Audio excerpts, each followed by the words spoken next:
Back to turn points. How many of you know exactly where you're turning for each and every corner out there at the moment? Exactly. Turn in a different place every time, then it's going to affect the throttle control each time. Does that make sense? So what do we need? We need a marker. So guess what? I'll give you some markers. Instead of you even having to find your own, I'll give you some. Now, hand signal's quite simply this. If your riding coach comes past you and does this, what do you think he's telling you? Turn now. Yeah, turn there. Right? Not there and there and there and everywhere else I've seen you try and turn in the last 2-3 corners I've followed you. Turn there, next to the cone. When your front wheel's next to the cone, you turn the motorcycle in.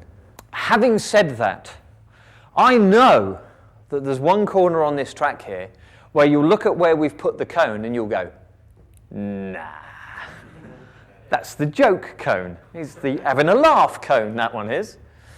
If you go out there and you discover this, just do this little experiment because it will just help clarify why it's where it is.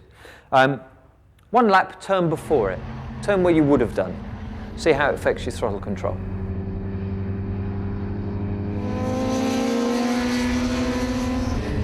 Next lap, turn next to it. See how it affects the throttle control.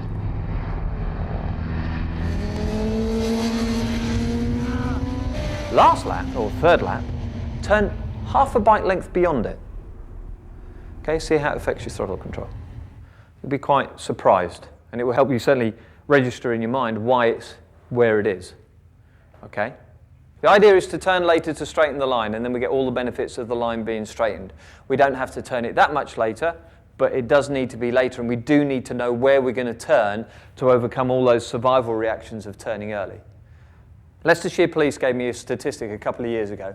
98% of the accidents they had that involved a motorcycle on its own, with no other vehicle involved, 98% were people running wide on the exit of the turn because they'd turned in too early. Okay, so, we're on a racetrack today, but this is absolutely an important rule for you to use out on the road as well.